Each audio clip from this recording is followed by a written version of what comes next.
Hi, folks. Welcome to the Prepared Homestead. This is Travis. Thank you all for stopping by to watch. Well, Hunter Biden has been indicted on a federal gun charge today. Probably nothing's going to happen because of it. I mean, I'm just making an assumption, and assumptions can lead you to bad places. But I would guess that probably nothing's really going to happen to him. Oil prices are over $90 a barrel. Brent oil, last time I checked, was $93 a barrel. Seeing reports that, gas out on the West Coast is $5.50 in a lot of places. I paid $3.89 a gallon here. I suspect that unless something drastically changes, and there's no signs of any of those drastic changes happening, that by the end of the year, the national average will be $5 or above, and it could be well above. I mean, I'm being really, really conservative on my guesses. I mean, we could see $6, $7 national average. But I'd say $5 is very easily possible.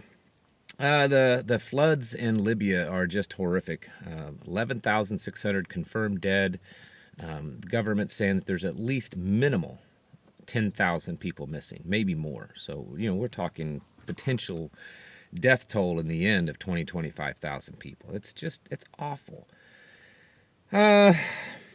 NASA released a report on UFOs today. A lot of alien stuff going on. I know that a lot of differences of opinions here, but I still think that it's very strange that all of a sudden in the last couple of years, the government seems to be really anxious to talk about aliens and to expose and to find them and to just say, yeah, there's aliens out there. So the head of NASA admitted that he believes that it's a very real possibility, that's likely, that there is extraterrestrial life out there in this universe. And they said that they analyzed the footage and stuff that they have been receiving from the government, and they believe that it is not from here on this planet, and that it is a danger to us, that it is dangerous and that it is a threat. So I thought that was kind of interesting. Several other things are going on that are probably important, and I've probably forgotten about them. This is National Preparedness Month. September is. We're like halfway through it, and I'm just now really talking about it. And I don't normally talk about National Preparedness Month because I figure I talk about preparedness all the time. Why emphasize it in just 1 month? I don't begrudge anyone that talks about National Preparedness Month, but I just figure you should probably already be figuring that one out about being prepared, because things are changing. My wife and I had a pretty lengthy conversation. We were up kind of late last night. We do this every once in a while. We get in these deep conversations about things and, put the children to bed, and then we just sit up and talk, and it's this big gobbledygook mixture of politics and current events and the Bible and prophecy and just all kinds of stuff. And I'm not going to go into detail. It was our private conversations, and it's our own personal theology. But one of the topics that we were really getting into last night is that based on our beliefs, I'm not saying this is how everyone thinks, but based on our beliefs, if you look at how the Bible is worded when it talks about kind of the end days, the end times, I don't think there's going to be a lot of people making it. And I'm not here to judge, but when I say that, what I mean is that people that call themselves believers, regardless of your denomination or religion, but the people that truly believe that they have, this relationship with God, relationship with Jesus, Yeshua, whatever it is, I think that there's probably going to be a lot less of them than they believe or than they think of themselves that's going to make it. I believe that's also very true from just preparedness. And I wonder sometimes how many have entertained the thought and accepted the reality that the people that survive, and let me get to that, what I mean survive, but the people that survive the coming storm, the coming disaster, is probably going to be a lot less than you think. And when I say survive, I don't necessarily mean just live or unalived. I'm talking about people that make it through it with their freedom, their beliefs, their morality, that they haven't, been put onto a FEMA camp somewhere, or they haven't been forced into a place where they, give in to, something like this, or their digital currency or whatever. I talked about that over on Locals today, that the Bank of International Settlements announced this week that they are testing out central bank digital currencies. And why I think that's very, very significant, maybe more significant than a lot of these other things we've heard them testing, is because the Bank of International Settlements, that's the central bank of central banks. If you look it up and you read about them, they're the big boys. They're actually probably more important than the IMF and the World Bank and all that. They keep a much lower profile, but they're the big dogs on the block. And so they're getting themselves ready, and so if they're doing that, then all the other central banks are going to do the same thing. But back to my point, I don't really think that there's going to be a lot of people that make it through it, and I think that we have to accept that. Now, I know that most of you would sit there and say, yeah, I get what you're saying, I agree with that, and I've accepted that.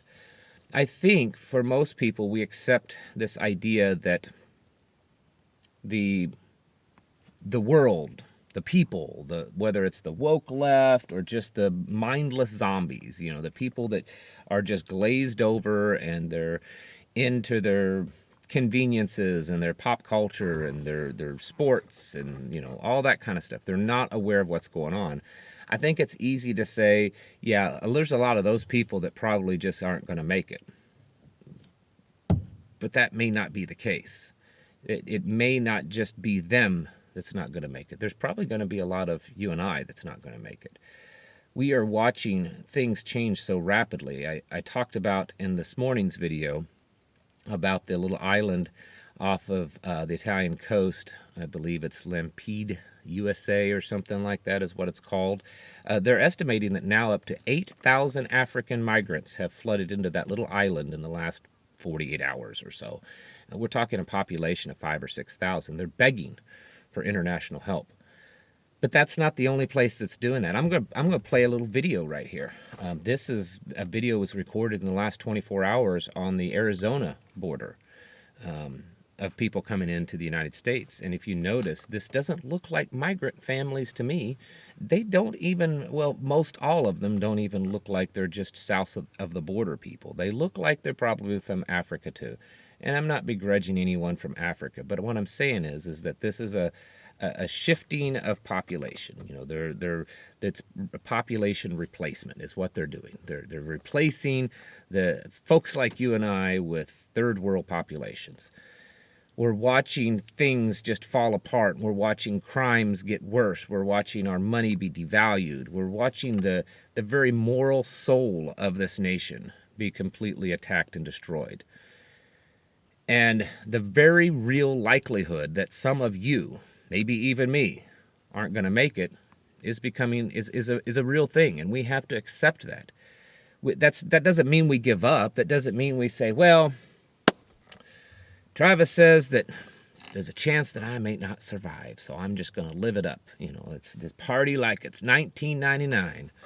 No, that's not what I'm saying. We have to be realistic and not believe through our ego that we're just because we're preppers and because we know things and because we train, that's just our ticket to survival. No, we still have to be aware of things. We still have to be alert. We still have to be pushing ourselves. I think if we get into this place that I'm good, I'm going to survive, I'm going to make it, I'm smart enough, I'm physically capable enough, I have enough goods, I have enough stuff, that we can possibly get into a place of complacency to where we think, well, the whole world's falling apart and everybody's going to die, but I'm going to be okay. We can't do that because there's so many variables out there. In combat training, and even though I'm not a vet of the military, but I am a law enforcement vet,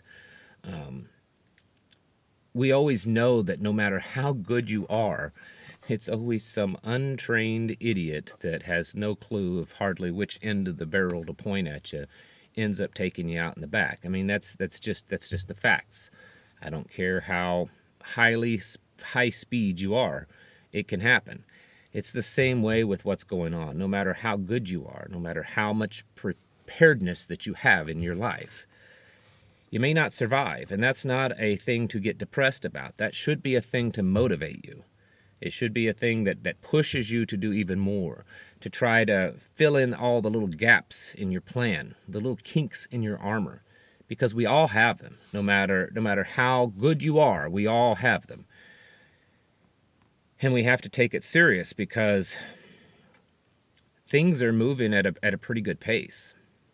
And I really don't know how much time we have until the society just can't handle the change. That our culture and our society just can't handle so much. There's just only so much that people can handle. There's only so much that the economy can handle. There's only so much that the country can handle when it comes to migrants coming into there are limits to everything. And at some point those limits are going to get crossed and things are going to start really falling apart bad. Right now, the whole world is being done much the same way that the national and international economies have been done for 30, 40 years by central banks. They're putting little band-aids on problems to get them to last a little bit longer. I've always believed that it's because they're trying to do a controlled crash. They know that the plane is going down, right? So instead of just letting it fall out of the sky, they're sitting there and they're trying to ride that plane down to a certain point.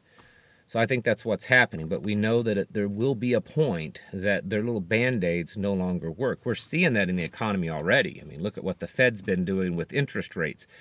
And yet inflation is now going back up. Things are getting worse. This is the way it is in really every aspect. At some point, things are going to start really kind of falling off the cliff.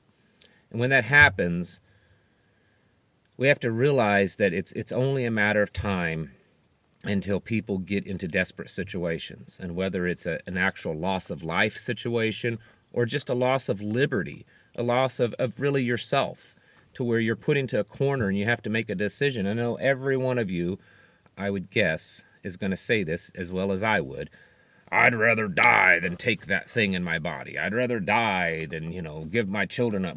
We say those things. And I believe most of us genuinely mean it. But it's different saying it and then actually being in that situation. And it could be a thing that you don't even have the choice. That your children are taken away, that your body is filled with something that's not your choice, or that your property is taken away without you even knowing it. There's all kinds of scenarios. And we have to realize that just because we're preparing, and some of us are preparing very intensely, doesn't mean that we're going to survive. Again, that shouldn't be a thing to depress you or to slow you down. That should be a thing to motivate you. Because the more little kinks that you work out in the armor and the more little gaps that you fill in, the less chance you have of not making it. So when I think of that, when I think that, I may not survive, my body, what if my body fails? What if I'm not physically fit enough? I could die. I could have a heart attack. I could, fall somewhere. There's all these things that could happen to me. So what do? I push myself to make my body stronger. I work out even harder, whether it's the rucking that you see, lifting weights that I do, cut back on eating healthy, putting the right ingredients and supplements in my body. I'm pushing myself to be stronger because I know that that's a weakness. We all have it. And so if I can make my body as strong as possible, it reduces the chances that my body will fail. And that's just one simple example.